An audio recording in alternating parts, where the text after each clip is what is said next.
नमस्कार, city centre show में आपका स्वागत है। मुंबई से मैं हूं पूजा भारद्वाज। महाराष्ट्र विधानसभा चुनाव में महायुति को सरकार बनाने का जनादेश तो मिल चुका है, लेकिन सस्पेंस बरकरार है कि महाराष्ट्र का मुख्यमंत्री कौन बनने वाला है। सबके मन में एक ही सवाल है कि सीएम की कुर्सी पर कौन बैठेगा, मौजूदा मुख्यमंत्री एकनाथ शिंदे या फिर देवेंद्र फडणवीस। इस चुनाव बीजेपी 132 सीटें लाकर सबसे बड़ी पार्टी बनकर उभरी है, इसलिए देवेंद्र फडणवीस का नाम सबसे आगे चल रहा है। लेकिन सीएम कुर्सी पर वो बैठे क्या, इसके लिए एकनाथ शिंदे राजी होंगे? सुनील सिंह की सबसे पहले ये रिपोर्ट आपको दिखाते हैं। जीत की खुशी लेकिन नए मुख्यमंत्री को लेकर उलझन। इस वक्त महायुति का ये हाल है। 132 सीटें मिलने से बीजेपी का तो दावा मजबूत हुआ है, लेकिन शिंदे की शिवसेना भी पीछे हटने को तैयार नहीं। नतीजतन चुनाव नतीजे आने के 2 दिन बाद भी मुख्यमंत्री के नाम पर फैसला नहीं हो पाया है। इस बीच एनसीपी नेता अजित पवार ने बयान दिया है कि मुख्यमंत्री पद के लिए कोई फार्मूला तय नहीं हुआ था, तीनों दल बैठकर फैसला लेंगे। हमारे बीच मुख्यमंत्री पद को लेकर कोई फार्मूला तैयार नहीं हुआ है। हम तीनों पार्टी के नेता बैठकर तय करेंगे। आणि खूप लोकांची अपेक्षा आमच्याबद्दल वाढलेल्या आहेत। वहीं दूसरी तरफ शिंदे की शिवसेना के नेता चाहते हैं कि एकनाथ शिंदे को मुख्यमंत्री बने रहना चाहिए, क्योंकि लाडली बहन योजना का आइडिया उनका ही था, जिसका फायदा महायुति को हुआ। शिंदे की शिवसेना के नेता बिहार पैटर्न की याद दिलाने से भी नहीं चूक रहे। महायुति के लीडर और मुख्यमंत्री एकनाथ शिंदे साहब होना चाहिए। हमें और हमारे कार्यकर्ताओं को लग रहा है, क्योंकि हमारे पार्टी के वो नेता है।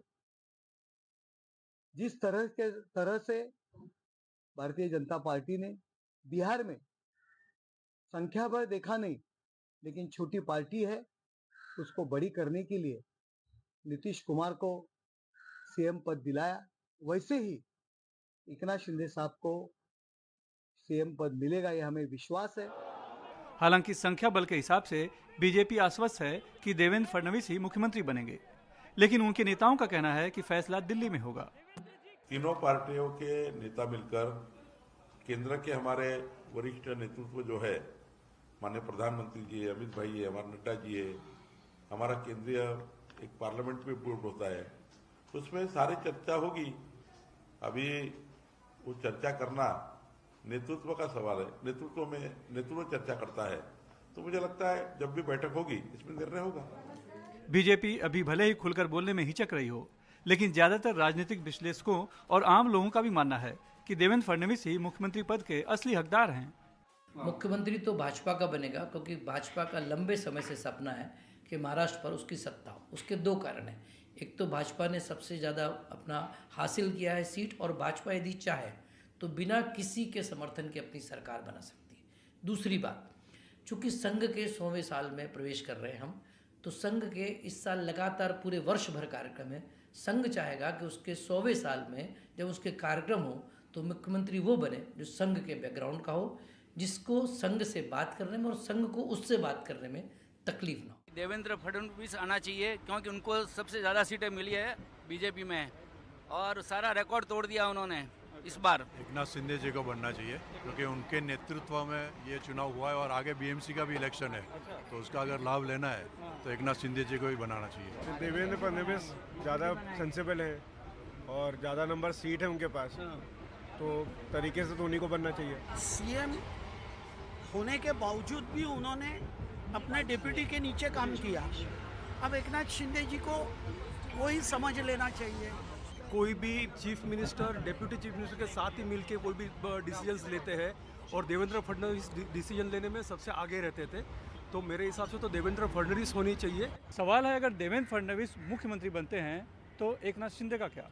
जानकारों की माने तो अगर देवेंद्र फडणवीस अपने से जूनियर रहे मंत्री के नेतृत्व में उप मुख्यमंत्री बनकर काम कर सकते हैं, तो फिर एकनाथ शिंदे देवेंद्र फडणवीस के नेतृत्व में उप मुख्यमंत्री बनकर क्यों नहीं काम कर सकते? और बीजेपी का संख्या बल देखते हुए उनके पास और कोई दूसरा विकल्प भी तो नहीं है। मुंबई से कैमरामैन सुनील खंकरियाल के साथ सुनील सिंह, एनडीटीवी इंडिया के लिए। लोकसभा चुनावों में मुस्लिम समाज ने जो भरोसा महाविकास अघाड़ी पर जताया था, विधानसभा चुनाव आते आते आखिर उस भरोसे का क्या हुआ? ये सवाल इसलिए क्योंकि इस बार इस चुनाव में माइनॉरिटी वोट देखें तो कुछ हद तक महाविकास अघाड़ी की तरफ से महायुति की ओर जाता हुआ दिखा है। कई सीटों पर मुस्लिम समाज के वोटों का बंटवारा होता दिखा है। मुंबई से रिपोर्ट आपको दिखाते हैं। अगर आपके इलाके में कोई जालिम का साथ दे जो उसका बाइकआउट की। फतवे धरे रह गए। मुस्लिम वोटरों को एक साथ लाने की तकरीबन 200 एनजीओ की जमीनी कसरत भी काम नहीं आई। महाराष्ट्र की 38 सीटों पर मुस्लिम आबादी 20% से अधिक है, लेकिन बीजेपी ने इस बार अपनी सीटों की संख्या 11 से बढ़ाकर 14 कर ली। कांग्रेस 5 साल पहले की 11 सीटों से घटकर इस बार केवल 5 पर सिमट गई। महायुति के शिंदे शिवसेना को 6, अजीत पवार की एनसीपी को 2, जबकि एमवीए की ओर से शिवसेना के उद्धव ठाकरे को 6 और एनसीपी शरद पवार गुट को 2 सीटें मिली। शेष 3 सीटों में से समाजवादी पार्टी ने 2, जबकि एआईएमआईएम ने सिर्फ 1 सीट हासिल की। इन 38 सीटों में महायुति के 22 विधायक शामिल हैं, जो महाविकास अघाड़ी के 13 विधायकों से कहीं आगे हैं। बीजेपी के बड़े नेता पूर्व राज्यसभा सांसद विनय सहस्त्रबुद्धे कहते हैं कि एक है तो सेफ है के नारे में सभी समुदाय आते हैं। स्ट्रैटेजी लोगों को तथ्य का आकलन कराने की थी। जो गलत प्रचार हमारे बारे में किया गया, चाहे संविधान को लेकर हो, चाहे अन्य किसी विषय को लेकर हो, जब जमीनी हकीकत पूरी सामने आ गई, दूध का दूध पानी का पानी हो गया, तो लोगों को गुमराह होने का कोई कारण ही नहीं था। तो स्पष्टता जब आ गई, एनलाइटनमेंट जब हो गई, आकलन जब बन गया, तो लोगों ने तय किया कि बीजेपी ही हमारा पक्ष है। ठीक है, अगले 5 सालों में जो हम सरकार आपकी देखेंगे, उसमें जो ये कम्युनिटी है जिसके कई सवाल है, कई सोच है कि हम कितने सेफ हैं, नहीं हैं, आपके एक हैं तो सेफ है में क्या ये आते हैं? ये नहीं आते। ये किस आधार पर तर्क लगाया गया है? जब हम एक भारत श्रेष्ठ भारत कहते हैं, तो एक भारत में श्रेष्ठ भारत में सारे लोग आते हैं। प्रधानमंत्री जी हमेशा कहते हैं कि 140 करोड़ देशवासी, तो उसमें क्या सब नहीं आते? अभी एक एक वर्ग का, एक एक मजहब का, एक एक संप्रदाय का उल्लेख करना कोई आवश्यकता नहीं। एक है तो सेफ है। मौलवियों की अपील के बाद भी न सिर्फ मुस्लिम समुदाय का साझा और निर्णायक फैसला नजर नहीं आया, बल्कि इस कदम से बीजेपी को वोट जिहाद या महायुति के खिलाफ मुस्लिम वोटों के एकीकरण के अपने आरोपों को मजबूत करने में मदद मिली। जहां पर उनको पता चला कि हमारे एक आने से हमारा कैंडिडेट चुन कर आ सकता है, यानी कि समझिए कि वहाँ माइनॉरिटी के वोट ज़्यादा हैं, तो उन्होंने ये ठान लिया कि अपना कैंडिडेट जीत सकता है। भाई हम एक साथ आएंगे तो अपना कैंडिडेट जीत सकता है। तो महाराष्ट्र में ऐसे हुआ है, आप देखिए, जहाँ पर माइनॉरिटी का वोट शेयर बाकी के सारे वोट शेयर से ज़्यादा था, वहाँ पे आपको बिल्कुल वहाँ पे वो माइनॉरिटी का कैंडिडेट जीतता हुआ नज़र आता है। लेकिन जहाँ पर माइनॉरिटी का वोट सिग्निफिकेंट शेयर है, लेकिन उनको लगा कि हाँ हिंदू का कैंडिडेट आ सकता है या किसी और कम्युनिटी का, हमें विरोध करके कुछ फ़ायदा नहीं है, तो वहाँ पे वोट शेयर शिफ्ट हो गया है। क्योंकि उनको लगा कि अगले आने वाले 5 साल में हमको तो कुछ ना कुछ समस्याओं का सामना करना पड़ने वाला है, तो क्यों हम विरोध करें। माइनॉरिटी के फेवर में कई निर्णय हुए हैं पिछले 5 महीनों में। उनके कॉरपोरेशन को पैसा दिया गया। मौलाना आज़ाद अल्पसंख्यक कॉरपोरेशन जो है, उनको 1000 करोड़ रुपए का प्रॉमिस दिया गया, कुछ पैसा भी दिया गया। माइनॉरिटी डिपार्टमेंट से आप जानकारी लेंगे यहाँ पर मंत्रालय से, तो आपको पता चलेगा कि कई ऐसे निर्णय शासन ने लिए हैं, सरकार ने लिए हैं, जो उनके फेवर में जाते हैं। यानी कि पैसे देने वाली योजनाएं हो, इंडिविजुअल लाभ देने वाली योजनाएं हो। मुझे लगता है कहीं ना कहीं इसका असर हुआ। मई में हुए लोकसभा चुनावों में विपक्षी गठबंधन महाविकास अघाड़ी को बड़ी जीत दिलाने में मुस्लिम समुदाय का अच्छा समर्थन रहा। वहीं विधानसभा चुनाव में कम उत्साह और बटे हुए वोटों के साथ साथ सांप्रदायिक ध्रुवीकरण से उन्हीं निर्वाचन क्षेत्रों में से कुछ सीटें महायुति के खाते में चली गईं। मुसलमान इस बार जागरूक हो चुका है। उनको पता चल चुका है कि so called secular party Maha Vikas Aghadi जिस तरीके से फेक नैरेटिव क्रिएट करती थी, हर बार मुसलमानों को ये दिखाया, डराया जाता था, डराया धमका के अपने तरफ वोट लिया जाता था। एक फेक नैरेटिव क्रिएट करते थे कि ऑल इंडिया उलेमा बोर्ड जैसे 4 बोगस मौलानाओं को बिठा के कि हम मुसलमान हमारे साथ है और मुसलमानों को वोट कहीं ना कहीं महाविकास आघाड़ी को करना चाहिए, ये सारे नैरेटिव क्रिएट करते थे। ये नैरेटिव हमने एक्सपोज किया।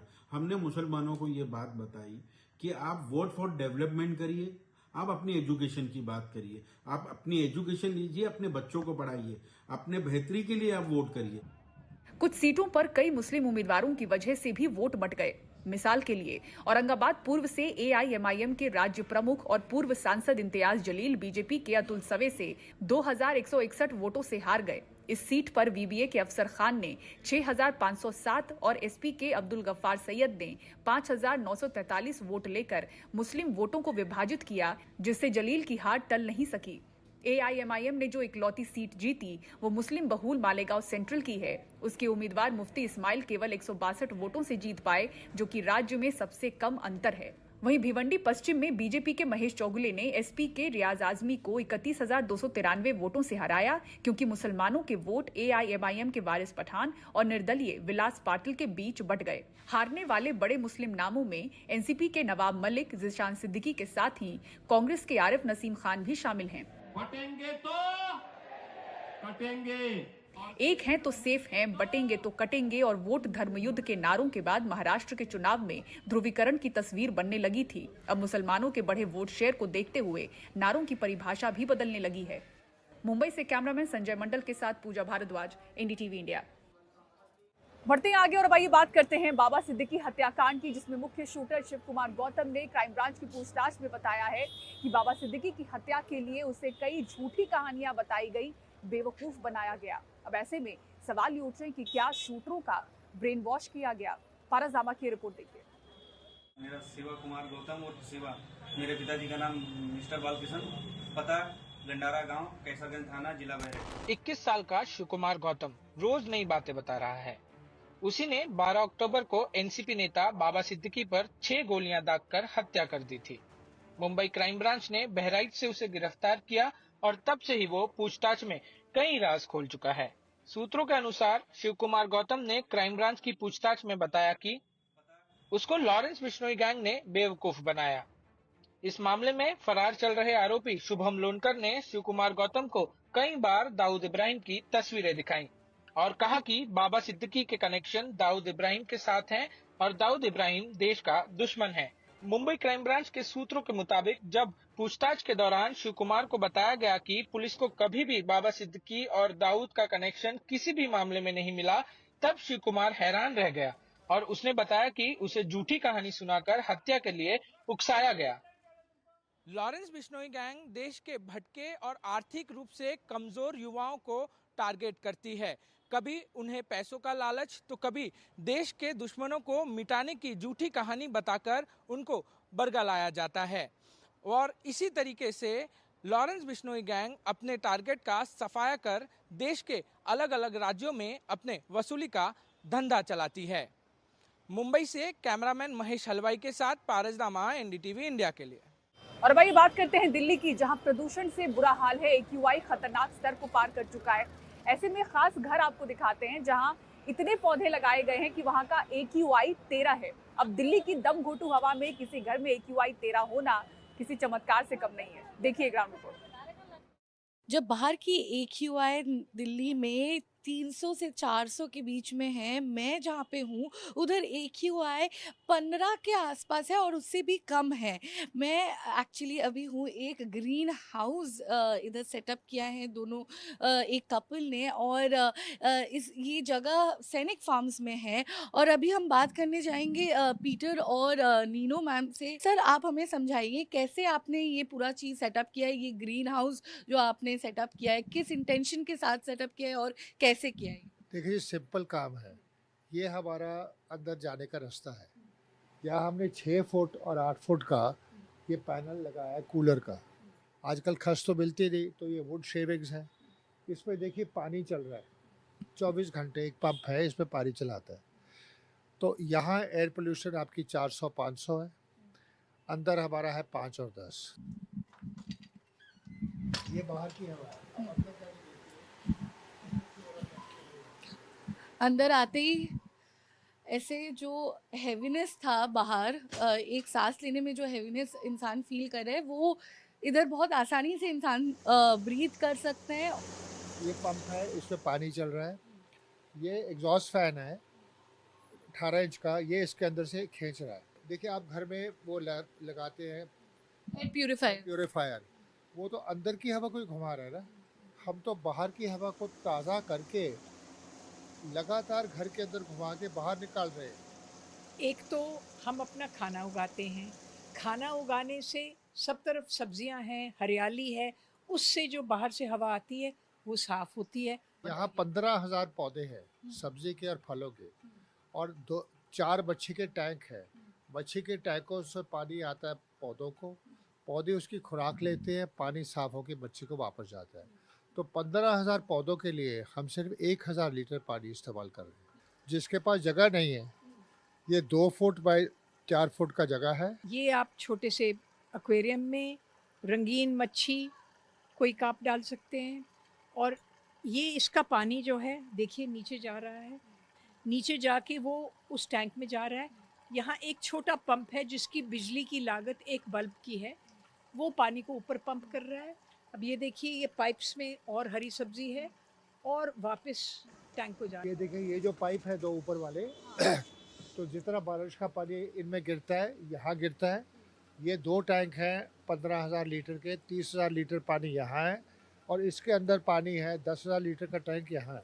तो जब बारिश पड़ती है 30,000 लीटर पानी हमारे पास जमा हो जाता है। फालतू पानी यहाँ से ये देखिए ये जो पाइप है, इस पाइप से फालतू पानी नीचे जाता है, तो नीचे का पानी ऊपर आ रहा है। जो 220 फुट तक नीचे का पानी था वो 40 फुट ऊपर आ गया। ये देखिए ये टावर है, एक टावर में 35 पौधे हैं। ऊपर से पानी गिरता है और नीचे जाता है और ये जड़ में जाता है। और इसको हम कहते हैं वर्टिकल एक्वापोनिक्स। ये वर्टिकल, इसको एरोपोनिक स्टार बोलते हैं। तो ये वर्टिकल फार्मिंग है। तो आप छोटी सी जगह में इतने सारे हरे पौधे लगा सकते हैं।